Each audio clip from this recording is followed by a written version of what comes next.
On St David's Day last year, Prince William undertook his first official duties on a visit to Cardiff with his parents. Prince William is second in line to the throne and might be expected to succeed his father as King of Great Britain and Northern Ireland sometime perhaps in the third decade of the next century. But is his throne secure? Asked me a year ago and I would have said yes, very secure. I'm not so certain now. It depends what happens over the next 5 years as to whether they get their act together more, whether they explain things to people better, whether they start behaving in a different manner. I would like to rethink and re-answer the question in 5 years. While the Queen's popularity remains fairly constant, after her there could be trouble. I mean, après moi le déluge, in this case, translates to, after me, they're all a bit of a shower. Faith and truth will bear unto you, our sovereign lady, Queen of the... A whole range of factors have made the monarchy seem much less impregnable than when the Queen came to the throne. The enormous changes in Britain since then have meant that questions have increasingly arisen about the monarchy's position in a classless society, about its lifestyle and about its finances. All these problems have come to a head with the public unravelling of the royal family. Throughout the century, the image of the British monarchy has been centred on its appeal as an idealised family. No one could fail to have noticed that in the Queen's 40th anniversary year, all this has been shattered. The marriage of the Duke and Duchess of York has broken up in full public view. And even more seriously, the Prince and Princess of Wales have appeared to be in a state of civil war.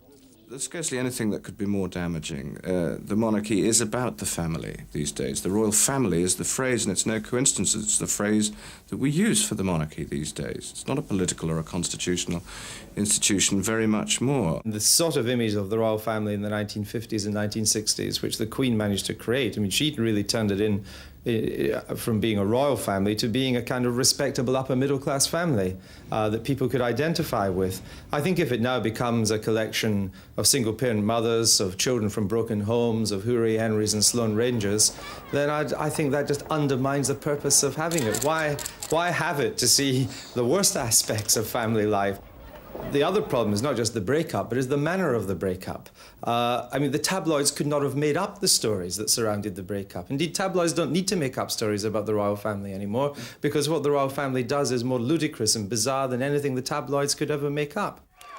The result is that while the older generation remains popular and respected, there's a growing belief that the royal family's problems have gone so far that the long-term survival of the monarchy in Britain cannot be guaranteed. I personally believe the monarchy is going to end with the death of the Queen, and I think that the youth of this country, who will be voters, and the majority of voters, will say goodbye, thank you and goodbye. I don't think that if there was a referendum on the death of the Queen, if that was in 20 years' time, the referendum would be anything but a yes vote to the end of the monarchy. This belief is echoed in opinion polls. 2 years ago, a Mori poll showed that 3/4 of the population thought the British monarchy would still be in existence in 50 years' time. By June this year, the figure had fallen dramatically. Today, only 46% of the country believe that Britain will still be a monarchy in the middle of the next century. And more seriously, only half the country think that Britain would be worse off without a monarchy. This is a pretty gloomy prognosis for the sovereign. So is abolition a real possibility? How do you get rid of a monarch? It's not easy. Last time they had to execute the monarch. Well, that's inconceivable. Just think of trying to get a bill through the House of Commons, any House of Commons, to abolish the monarchy and set up a republic. There would be room for no other legislation. It would dominate the issue for about 2 years. People's nerves would crack, absurd things would be said on both sides, the whole political system would be paralysed. No Prime Minister in his right mind is going to allow, or let alone introduce, a bill to turn the United Kingdom into a republic. The idea that the British monarchy is in any way in danger is quite delusory and utterly absurd. And I'm saying this at the moment when the tabloid press is inflamed to the point of fever by the travails, the personal travails of 1 or 2 members of the family. But just ask these people, if you think there's going to be an end to the British monarchy in your lifetime, how's it going to be done and who's going to do it? And the question evaporates. So the continued existence of the monarchy is probably not in question. but what may be is its position as a respected and significant institution. I have no doubt that the monarchy is going to survive, but there is a real danger that it might survive on terms which would render it trivial and increasingly absurd, that the once great House of Windsor would become instead a kind of Monaco monarchy, which was just about scandal and frivolity and irrelevance. And there is a real danger that that is what might happen.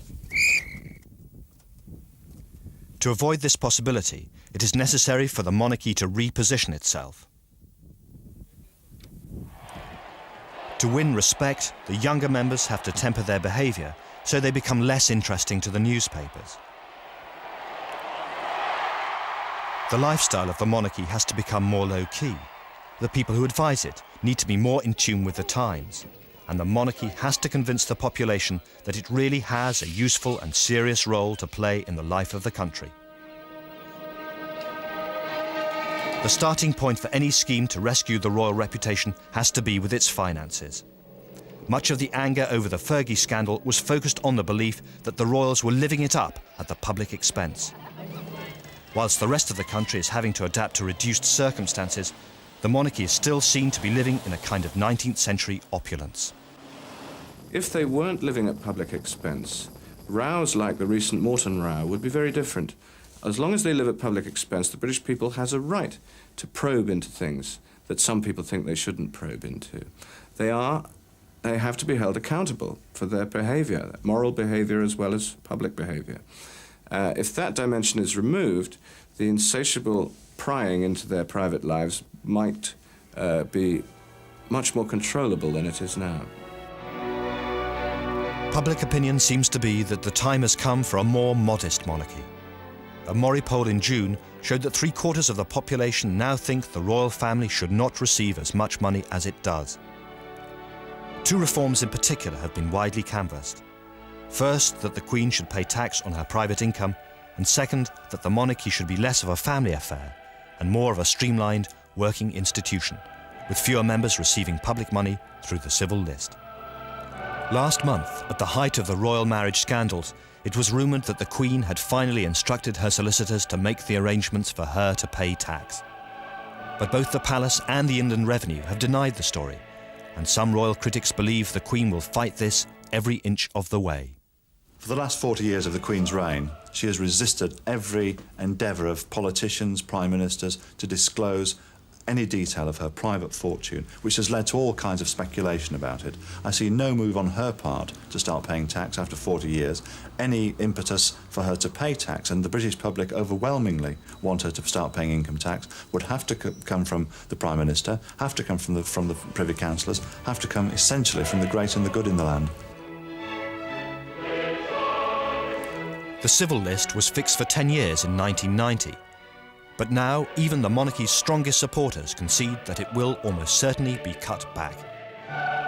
I think it might be one of the developments in the future that those who play a leading part in these events are very carefully selected and chosen. You might have a two-tier royal family, if such a distinction would be recognized by the media and the press.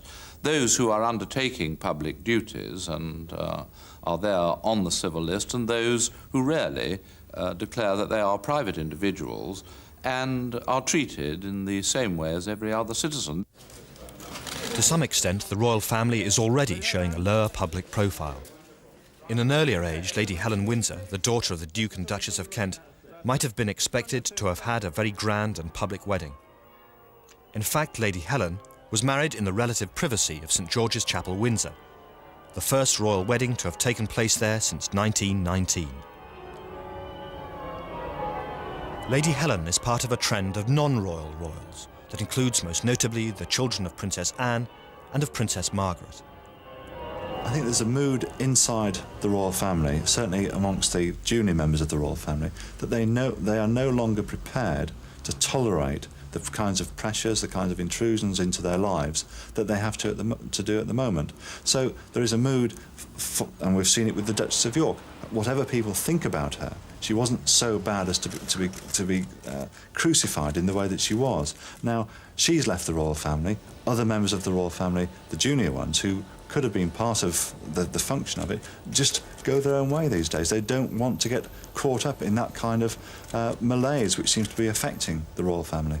And by the time we get through to, say, the year 2020, you will be back to Prince Charles, Princess Diana, if they're still together, Prince William and Prince Harry. That's happening inevitably.